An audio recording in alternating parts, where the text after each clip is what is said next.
Ayurvedic teacher and registered nurse, Aimee Pruitt. I'm therapeutic yoga teacher, Lisa Dumas. We named this podcast The Radiant Warrior because we all feel like we're at war with ourselves sometimes.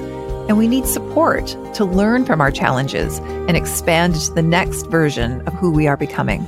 And for us, the practices that we've drawn from the wisdom traditions of Ayurveda and yoga bolster us in the real-world challenges we face in our lives as women, mothers, daughters, and friends. Ayurveda's simple guidance helps us cultivate enhanced radiance and vitality. And the skills we've acquired from therapeutic yoga soothe an anxious mind and body, inviting contentment and connection to the part of us that isn't afraid.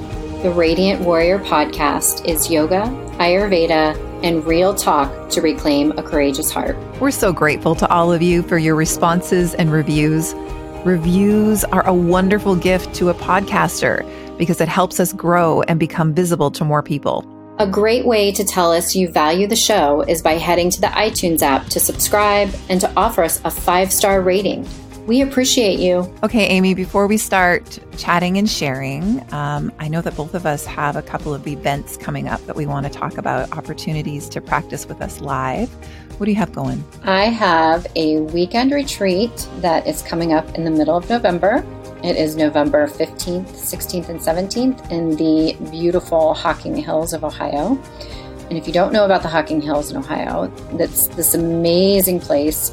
It's the foothills or the beginning of the Appalachian Mountains. And it's this area of beautiful rolling hills and trees and forests and caves. And we have a lodge that we have all to ourselves in the middle of 108 acres.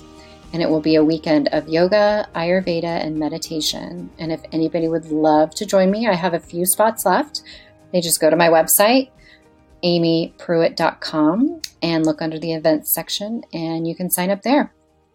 Oh my gosh, it sounds amazing. And I can't believe the place you're going has 108 acres. That's like a sacred number from, the science of yoga.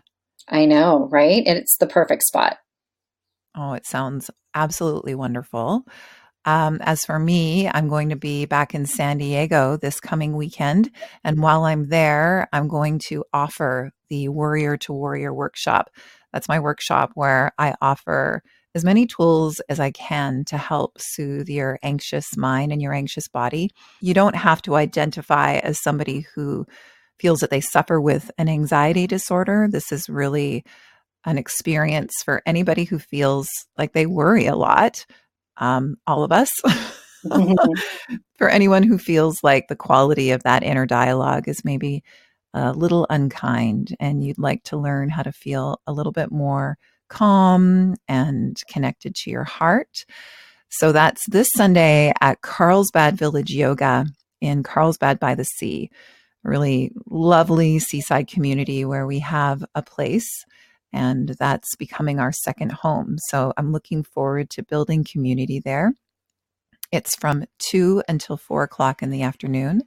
You can go to carlsbadvillageyoga.com in order to find a link, or you can go to my business Facebook page, Lisa Dumas Yoga, and the event details are there. And I also have the link there. And I have a phone number for the studio there if you have any challenges signing in.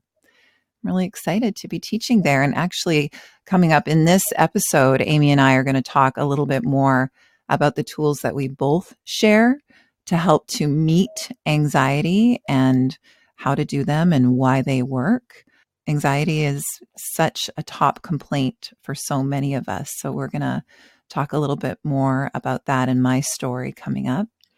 But a first question to touch in with one another. We haven't for a while.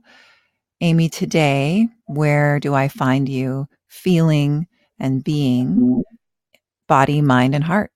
So I am currently in Columbus, and the weather has very quickly changed. Last week, we had almost a heat wave, would be in the 90s, which I know is different for you. That'd be like 30 here in Canada. Yeah. Celsius, Fahrenheit. Yeah. And so it was very hot. And then almost overnight, fall came. And and really, I felt like fall came while I was teaching one class in yoga. I went into the class and it was very hot and sunny. And then when the class let out, I opened the door to the studio and it was as if fall had arrived while we were in class.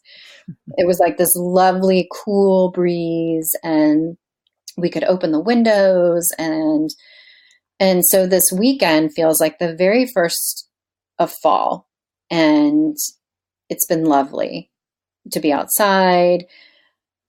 I hear people talking about it saying, "Oh, it's so dreary today because we have had some rain." And I am embracing it because I love fall. So that is where I am, and I'm feeling a little body wise tired. I feel tired. I had a very full weekend and I'm coming off of that with less than normal sleep.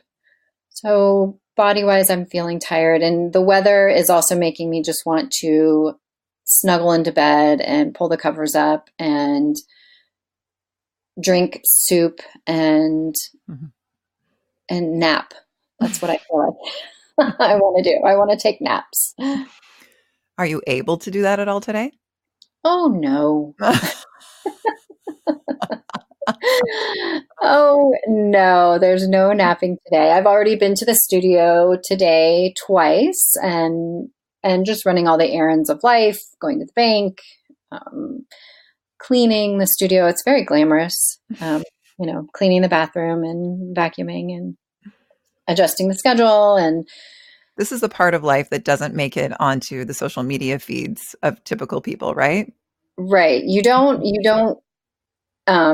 present with that first. You don't lead with that about how glamorous it is to own a yoga studio when you are chasing spiders around and scrubbing toilets and making sure that we have toilet paper and getting the cobwebs out of the corners. That's not the glamorous side of this wonderful life of studio ownership or entrepreneurship.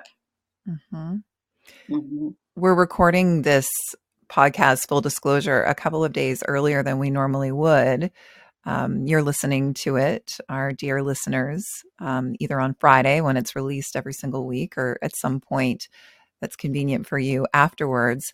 And we usually record it a day before, but this week, because I am traveling to San Diego and we have some other things going on, we worked it out and we're recording it right at the beginning of the week. And I definitely find, even though I can watch myself thinking this and I can question these thoughts, that earlier in the week, I have a feeling of being more daunted by the events of the week to come.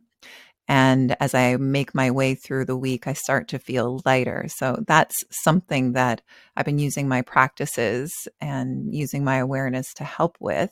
And so I agree with you. Where I am, body is feeling tired. And I hear you simply speak that and not make it mean anything. And I think that's part of my work is I have an attachment to waking up and wanting to feel a certain amount of vitality.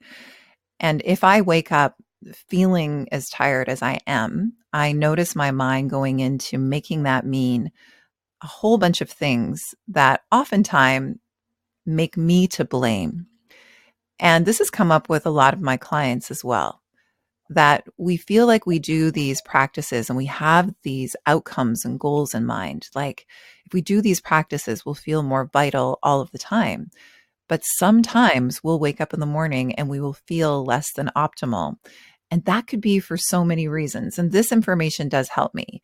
I know that there's tons of reasons that we might feel a little stagnant and tired and heavy. And like you said, it could be just for the reality of having a little less sleep than perhaps our body needs. It could be that we were dehydrated. It could be that in my case, I taught yesterday and I ate a little later and I felt very depleted at the end of yesterday. And I will absolutely admit that I wasn't eating out of hunger after dinner. That second and third cookie that I reached for, I was fully aware that I was eating for comfort, that I was eating to receive some sweetness. Mm-hmm. Um, that I was longing for that. And It did taste good and feel good at the time, that warmth within and the cozy feeling. However, it may have contributed to this less than optimal way that I felt when I woke up this morning. And I definitely had to practice and be on to myself when I noticed how my mind wanted to make all of these reasons while I didn't feel good. It was, as opposed to just accepting, here's the feeling that's in my body, my mind was so willing to make it mean this, this, and this. And that's exactly what our minds do. Something occurs or we feel a certain way, and our minds are so good at finding out reasons why that's the case. Our minds are so good for finding all the negative reasons why. And my mind will immediately go to, well, this is what you did wrong yesterday. And this is sort of the punishment, how you feel this morning. Yeah, I agree. We can go down any number of rabbit holes blaming ourselves for the way we're feeling and making a meaning that might not necessarily be the case. And the meaning that we make makes it feel so much worse. And then our computer brain will just add on to that. It's actually a teaching in the therapeutic yoga course that I'm in. When we notice that our mind is focusing on what's going wrong and then piling on with everything else that might be going wrong, because we can all do that. We can all make a list of the things that are not ideal in our experiences. But if we find that that's a tendency for us, then we know that we're not truly seeing things the way they are. And so, what I wanted to offer today is how I helped myself, because I wasn't willing to stay in that spiral. It wasn't worth it to me. And it is such a simple practice and it's so easy to say, but for me, it does always work. And that is turning my mind to what's going right and turning my mind to what I'm appreciating and what I'm grateful for. And I could just start with looking around my room and seeing the comforts that I have available to me, and the comfortable life that I lead in so many ways. And then as soon as I start to do that, then I'm looking for evidence of what's good. And then that does start to make me feel better. It is a simple tool. I think the key is reminding ourselves to do it and making it a habit. Like thinking better than we feel, that's one way of putting it. But also, that might not be powerful enough for some of us. And some of us, it's about taking action better than we feel. So even though you're tired, what I hear you say is that, there's things that you have to show up for. So you started moving and you started your day and you started taking action. And it starts to feel just a little bit better as the momentum of the day goes on. Yeah, and as you move those tasks from one stack to the other, that they're done and behind you, and to look at what you accomplished. And I really like how you said, flipping the switch to what is wrong to what is right, or what is going right. I saw like a meme last week, and I think they were referring to like a Buddhist teaching that instead of what's wrong, what's wrong? Oh my gosh, what's wrong? Mhm. If we even encouraged each other, what's right in the moment? Can you tell me what's right or what's going well right now?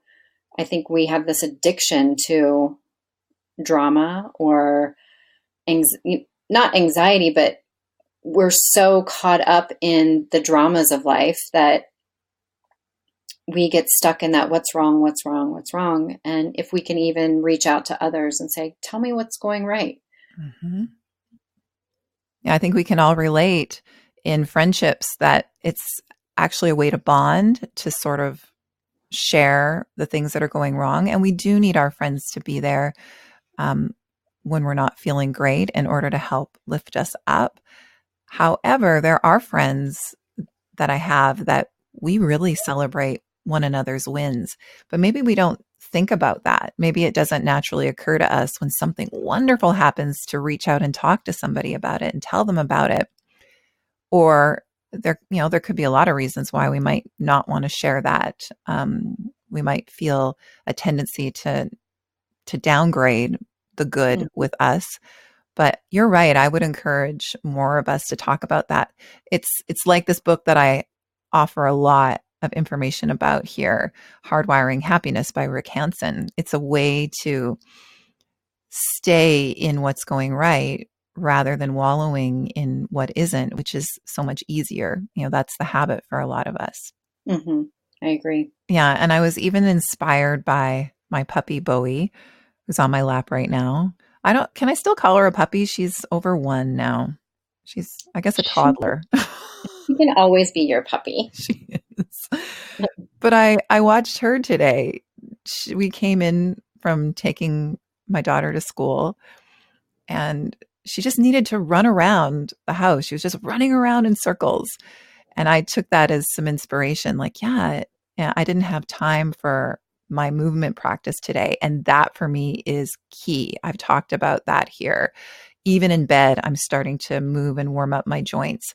And I make sure that I'm up before everybody else so that I can move a little bit, because that is the most uplifting thing for my system that I can do. And for a lot of us, if we would take 10 or 15 minutes and just stretch and breathe and move just a little bit, we would feel a lot better. And then we feel better. It's easier to think better. So I took her advice as she was racing around like crazy around this house right before we recorded this. I'm like, I'm going to take my own advice and I'm just going to shake, shake, shake. And that's one of the things that I offer when we're feeling stagnant. Even if we don't have a long time, we can always kind of take ourselves somewhere private and shake it out. And it did make me feel so much better before sitting down and turning on the microphone to talk with you. Yeah. And there's an intuition in Bowie, right? Like Bowie doesn't overthink it. No. Bowie just knows what feels good and is uninhibited and what anyone is going to think when she does it. And yeah, I think we could learn a lot by watching other beings around us. Yeah, when she's hungry, she just gobbles up her food and then she doesn't feel guilty after. No, she doesn't shame herself, and when she's done eating. And I can't imagine Bowie standing in front of the fridge, just eyes glazed over, seeking something, the way I have found myself going to the fridge, having not being hungry at all, but I'm just looking for something. And like you said, it's probably comfort or boredom. And Bowie's probably much better at that than I am. Well, and when life does feel quote unquote a little harder, and I know that that is super relative, we're only talking about the challenges in our very privileged life. Like, I absolutely get that. But when life speed does amp up and there just are a lot of things going on, I'm on the other side of a move and a launch of a big new part of our business. And there's one of me right now, like total props to single moms doing all of it and having all of it on our shoulders. It's no joke. No And joke. I think it takes having a vast toolbox at our disposal in order to feel uplifted in the face of it all. And it absolutely makes sense that cookies would be the stand in for sweetness, because sometimes life doesn't feel sweet.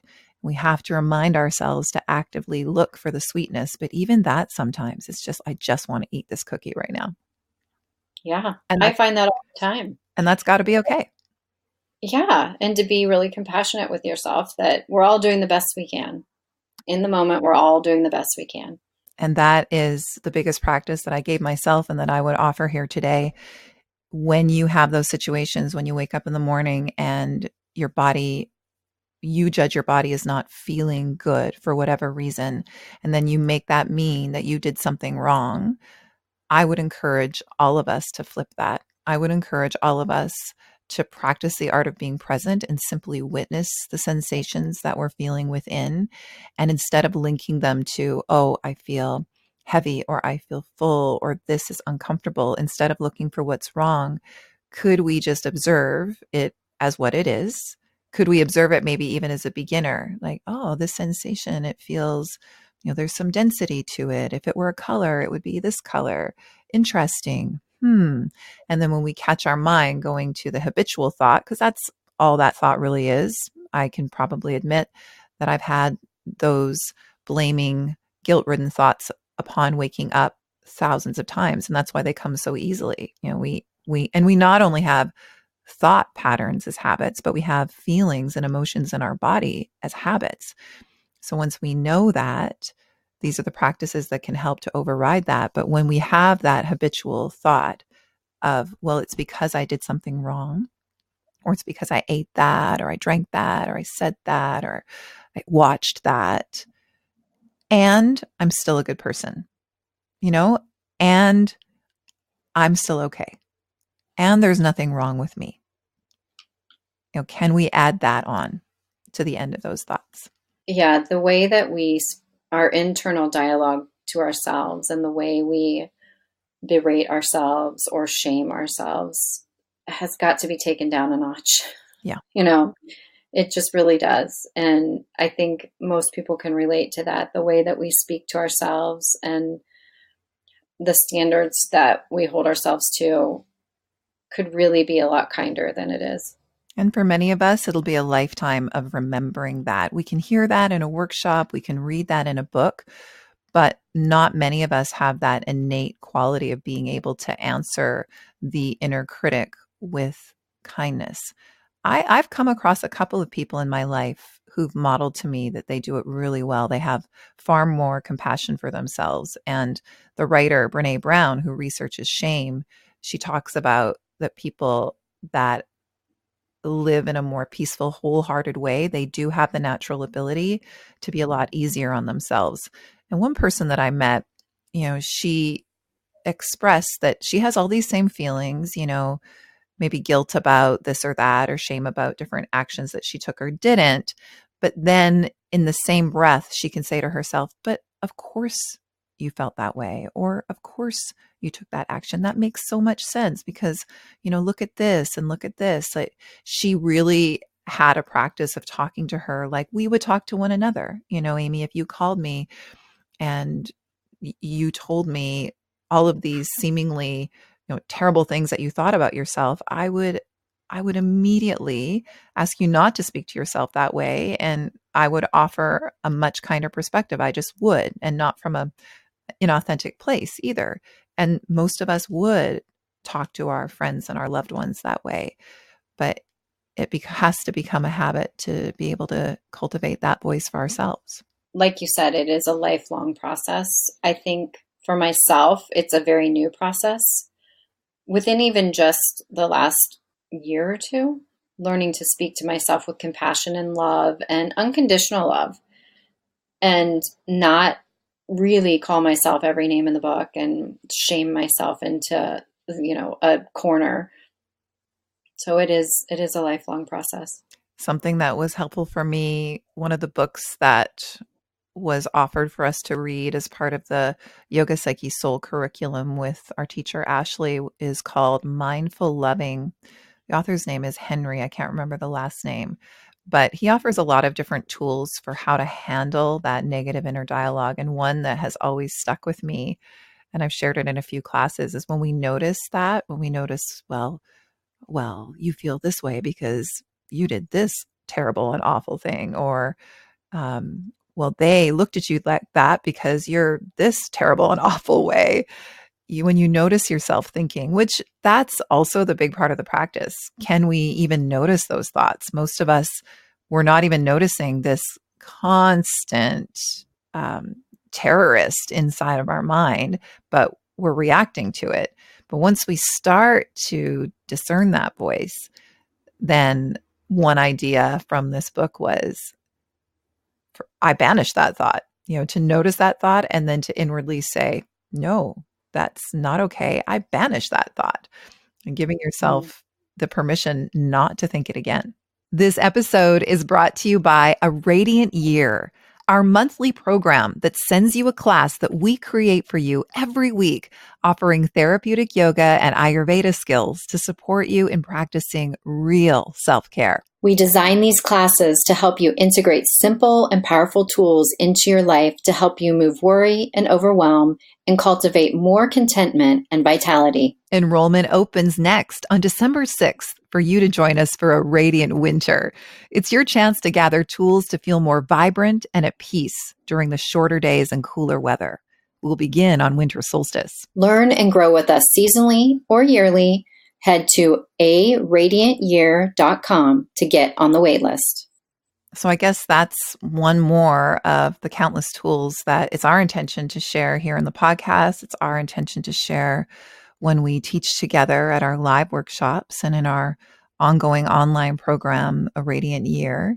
And we thought we would talk a little bit more specifically about building that box of tools when it comes to anxiety. Still, everywhere I look, and so many clients that I speak to, it's such a top complaint. And I know that part of the time you still work in the hospitals. What are you seeing as far as anxiety in that setting, in the healthcare setting, from a Western model? Anxiety is epidemic. Mm-hmm. It is pervasive across all ages, genders, ethnicities, socioeconomics. Anxiety is an absolute epidemic. And I can't think of, I think people have it much more than they don't have it, or they identify as suffering from anxiety much more than saying that they don't. So from a Western standpoint, I think it is absolutely everywhere. And I don't know that from the Western model that there's a really good treatment for it, if for lack of a better word. I don't know from a Western modality if we're doing very well at easing people's suffering with anxiety, whether it's through talk therapy or medications. Because in the Western modality of medicine, there's not much recommendation for lifestyle change. So you have somebody coming in who's suffering from anxiety, and instead of looking for the root cause of their anxiety, you are treating their symptoms, which doesn't really address the ongoing issues of what is driving this anxiety. So from a Western standpoint, it's everywhere, and it just feels like this tsunami that there's really no way to get a handle on it. When I had my first attack of anxiety, that disordered panic set in, and I found myself in an emergency room, there wasn't anything. It was a declaration of, you've had an anxiety attack, you've had a panic attack, and that was it.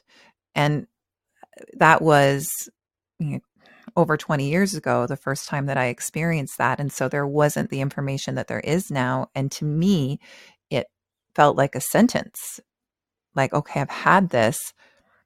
Am I going to have another one? And when is it coming? And that's exactly what sinks us into a disorder, because then life becomes all about the fear of having another one and creating all of these rules so you don't, and fearing it. I also feel like the label of being told you have an anxiety, you have anxiety, you have anxiety attacks, that's limiting and defeating. That's part of what I want to offer. One of the first things that I think is helpful is to remember that whatever challenge that we're dealing with, that's just a part of the story, and that's just a part of our experience. The state of anxiety, as you mentioned, it comes on for a lot of different reasons. It can be hereditary. It can be something in the constitution. It can come on, as I believe it did with me in my 20s, be a mix of lifestyle and a mix of the way that I was, a mix of worrying about what other people were thinking to a really disordered degree, and wanting to live up to this idealized version that I thought everybody had from me. And that's something that originated in childhood.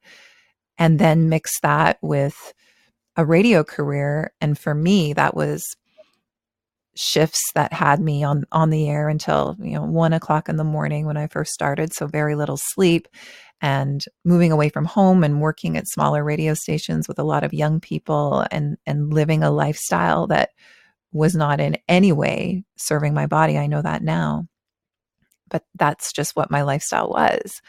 But I didn't have any of that information. My anxiety story, if you will, was being told you had a panic attack, and then going home with my head hung in shame because it just felt so shameful. It felt like this completely out of control situation that there was no way that I could stop it. It was one of the most terrifying experiences of my life. It went on for such a long time because I held back in calling for help until I actually thought that I was dying. For the whole day, I was just sort of attempting to manage all of these awful symptoms that were going on in my body, this pounding heartbeat and perspiration and trembling and just feeling so incredibly nervous. And when I finally tried to go to sleep, that's when the panic attack came on. And for our listeners who have never experienced one, or have people in your life that say, I had a panic attack, or a teenager who says, I've had a panic attack, what it feels like is this completely out of control, terrifying situation. You feel like you are a prisoner in this body that is going crazy. And you have thoughts like, I'm going to die, or I'm going to pass out. I'm going to freak out. I'm going to be helpless. And then to add the fear that this might happen on the subway, or this might happen when I'm driving, or this might happen at a party. I'm feeling emotional talking about this. It is my past, and it is just part of my story. But if I really let myself remember how hard that was, it wasn't fun. And I didn't feel like I had places to go. I couldn't even start to think about where to go. Once I realized that I needed help, I had no idea where to turn for help. And for me, which I've shared here before, I know that I'm really fortunate because I started to realize that I wasn't dying. That was the first thing. I started to realize that I was getting to the other side of these, but this is after 10 years off and on of it sort of getting a little bit better and getting a little bit worse. And I can look back now and I know that it was getting better when I was doing things that were helping myself, but I didn't know it. Like I was moving in healthier ways, and I was sleeping in more regular ways, and I was eating in more regular ways, and I was more joyful in my life, and I had love in my life. So these natural things were happening to soothe my nervous system. And then once I found yoga, and I had such this incredible transformation and a feeling of calm that I hadn't had since probably I was a child, but it felt like almost the first time for me. That's when I knew, okay, what is it about this system? What is about what I just did for the past 90 minutes that helped me feel this way? And so that's what the last decade has been about, is learning why it works, learning why moving our breath in certain ways and our bodies in certain ways and tending to our minds in certain ways, why all of that works. A big perspective that yoga offered me was that we're so much more than our thoughts, including if you've been given a diagnosis of anxiety, if somebody's told you have it, you're much more than that. That is a passing state, just like any other state. And what we need to start with is some perspective and some acceptance rather than fearing this big, dark, scary thing. And clearly, that's not easy. I lived in fear of that big, dark, scary thing. It was like there was this beast inside of me that could be unleashed at any time, and it was going to kill me or ruin my day.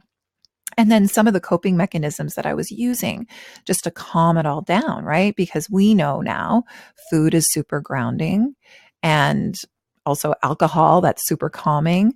So I was doing these things that were just making everything worse. So I know that it's so easy to say, let's not look at this state with a whole bunch of fear.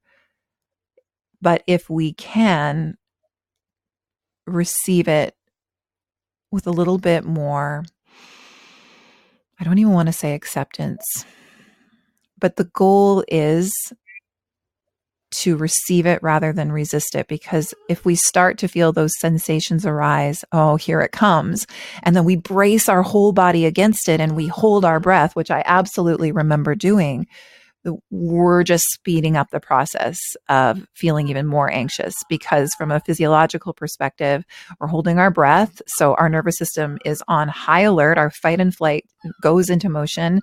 It's like we need to run away for our lives. Like that's what's happening in the system of our body. And that's what it feels like.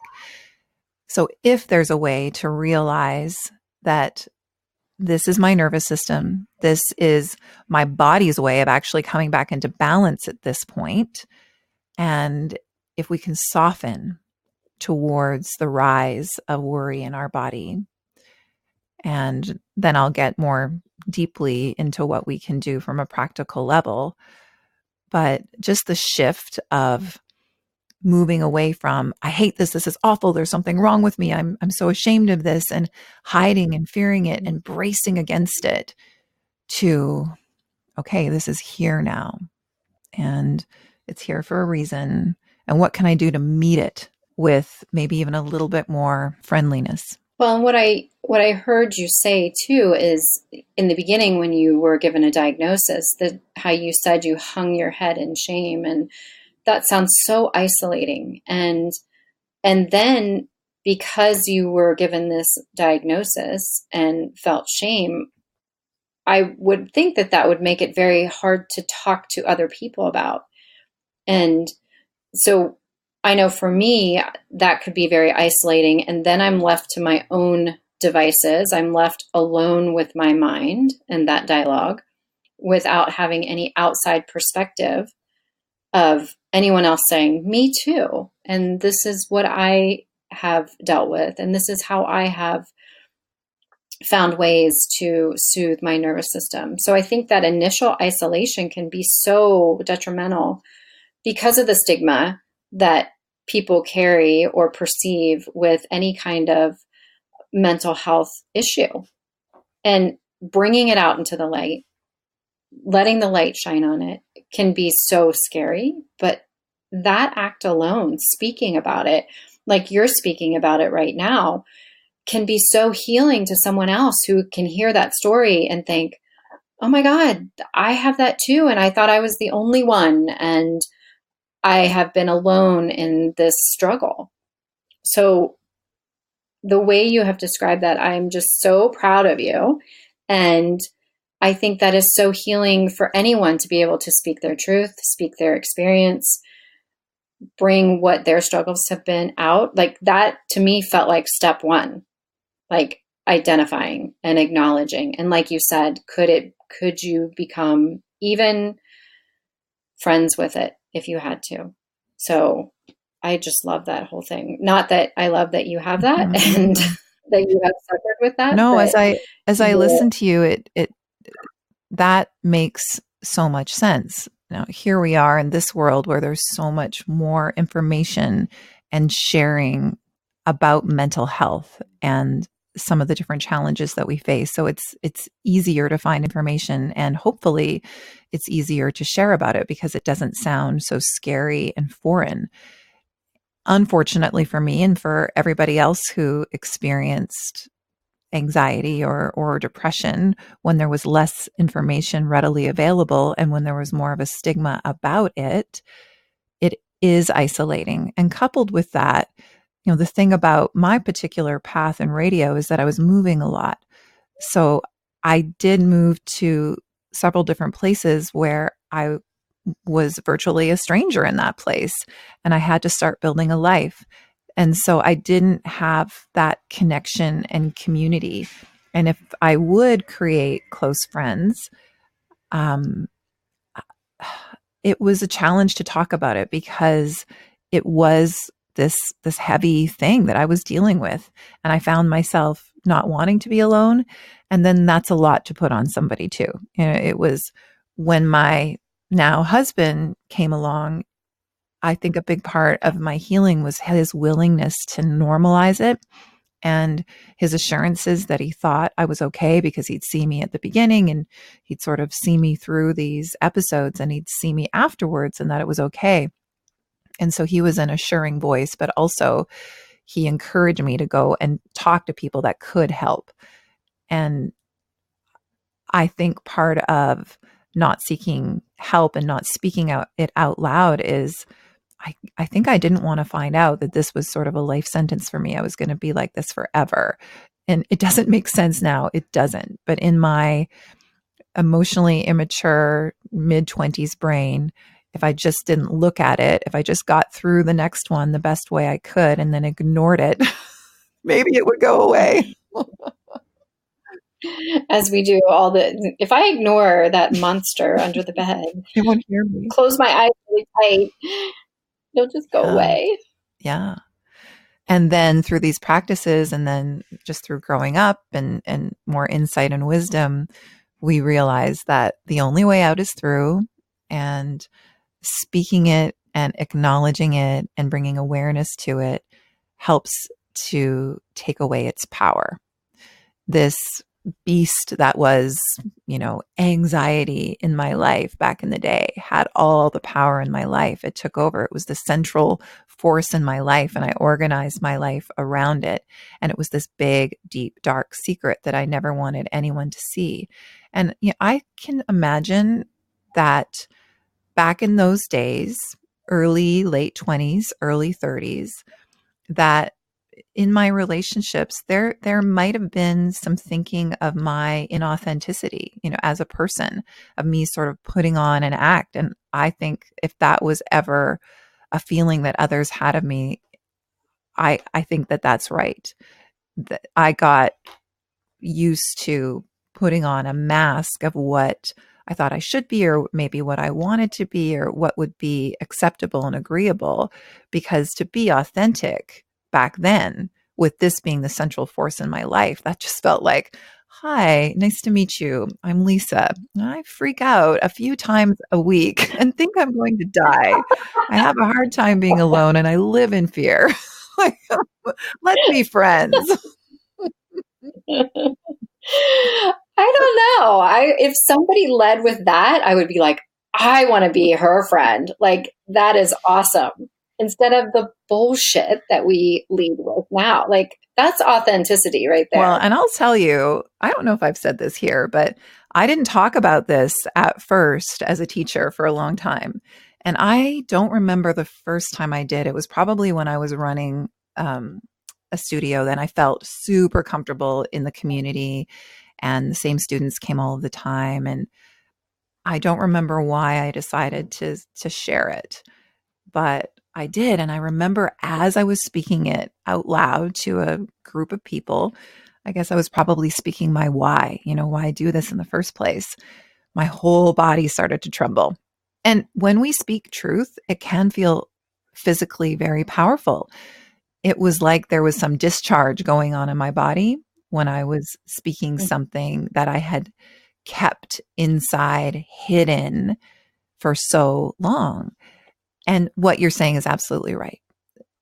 As I started to talk about it and share it, that's when really beautiful things started to happen in this path for me, and in sharing. And others would come up to me after class and say, me too. And they would look at me with these haunted eyes, like, I don't know if it's ever going to end. And then because of the healing that I did do through yoga and the re-education of my mind through therapeutic yoga and Ayurveda and psychology, there is another side. That's my experience, that there is another side. It is powerful. It's so powerful. Well, and now it's the work of my life. Had you asked me in the middle of having regular panic attacks, if I would be grateful. No.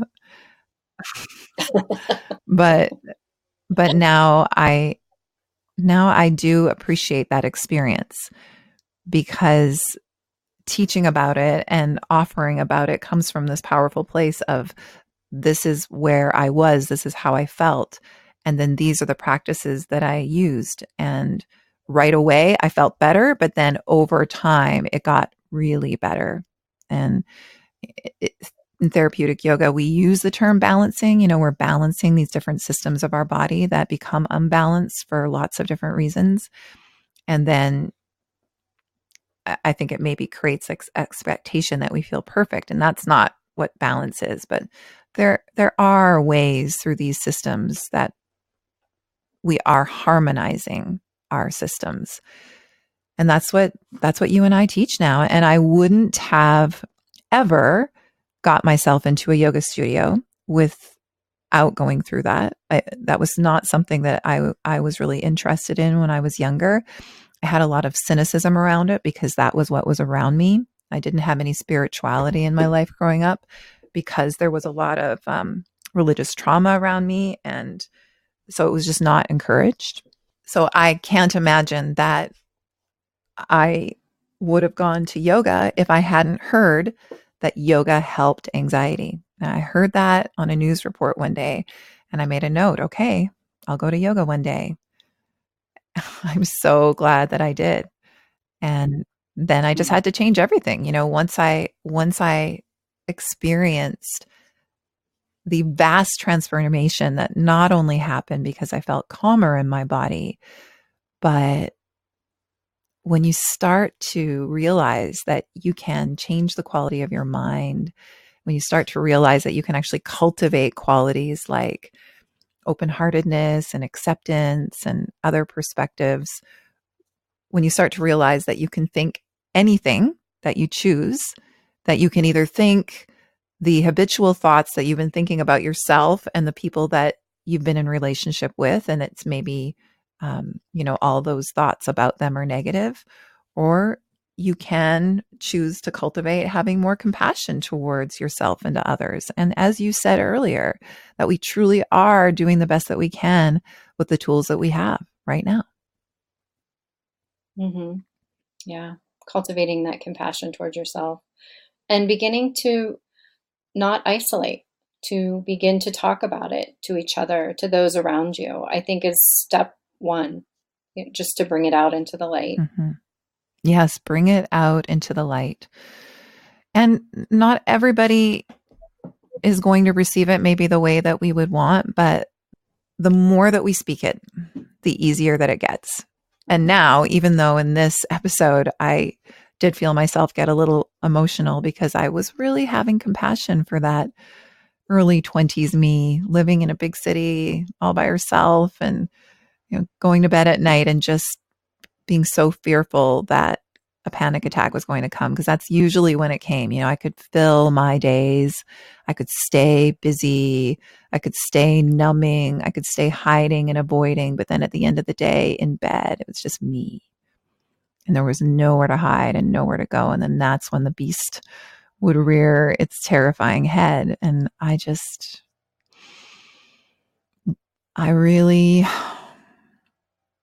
I remembered what she felt like then. And I have so much compassion for her. She was doing the best she could. Mm-hmm. And, we're busy in this life. We don't take a lot of time to just pause and be with earlier versions of ourselves and forgive ourselves. But that's why we go to classes. That's why we go to workshops. And that's why you and I craft the workshops that we do. And that's ends up being the heart of the Warrior to Warrior workshop that's coming up this Sunday in San Diego. And actually, I'm teaching it here in Vancouver on October 27th at Semper Viva too. But that turns out to be the heart of it. I take you through all of the practical tools, like the ways in which we can breathe and the ways in which we can move to calm our body. And when we teach together, you offer even the ways in which we can eat and how we can eat and how we can sleep in order to regulate ourselves and calm our body and mind.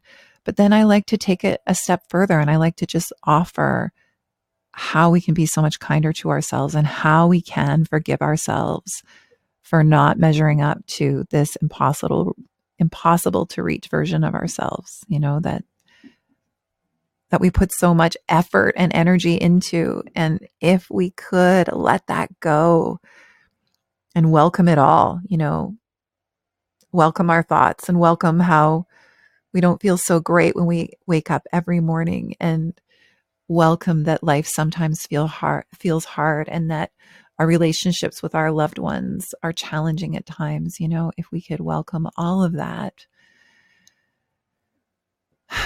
there would be more ease. And it's not a sentence. We don't know the outcome. And I think we attach ourselves to a diagnosis and think that it's a life sentence. And the end results could be a million different things. And so this doesn't have to be the way it always is. It could be, the future could hold just as many possibilities. And just remembering that it doesn't always have to be like this. And you're just reminding me of the big practice that I had over the last couple of weeks. Everything is temporary. Everything is temporary, because sometimes life is overwhelmed. I shared that on a recent post on my Instagram page. Like, sometimes it is. We hear all of this messaging, slow down, do less. Oh, okay. Yes. And you and I teach that too. But sometimes rising to life takes action after action after action, and there's very little space. But everything is temporary. And as we talked about in last episode, there is typically time for mini and micro practices and opportunities to take a deep breath and find the simple joys in life. Joy doesn't have to be these big peak experiences. It could simply be that we love the feeling of this fabric on our skin, or we love this certain essential oil that we have, or something that we made is specifically, but particularly tasty. There's always something that we can find that helps us be a little kinder with ourselves. And then, this feels morbid, I know, to a lot of people, but it is a practice to think about that this moment is all that we have. That's so easy to forget because we don't like to remember. It's inconvenient and uncomfortable to remember. But how does it change the conflict that you're having with somebody that you love if you think about the possibility of them not being there? How does it change how you feel about everything you need to do today, and you have to do it by the end of this day, if you were to imagine that this was the last day? Yeah, everything would change. Mm-hmm. Well, this episode is also temporary, and we both have other actions we need to take. So this is a good place to wrap it up. Oh, I never know where these conversations are going to go. And I know, but they go where they need to go. And thank you, Aimee, and thank you everyone for listening, for holding the space for me today. And I do hope that me speaking about what it was like to be in the midst of this does serve in some way. That is my greatest hope. And I hope I see you in San Diego or in Vancouver for the upcoming Warrior to Warrior workshops. Not very good about giving my website, but Lisa Dumas Yoga online to find out more. Yes, if anyone is local to either of those areas, check them out, because those workshops are amazing. All right, Aimee. Well, I love you. I love you. And I will speak to you soon when we record one of our live weekly classes for our Radiant Year program. It's been so fun. Yes. All right, my love. Have a wonderful day. Talk to you next week. All right. See you soon. Thank you for listening to the Radiant Warrior podcast. If you found it valuable, please leave us a positive review to help others find it. And please check out the Radiant Warrior podcast on Instagram and Facebook to leave us your questions and find out where you can come and practice with us next.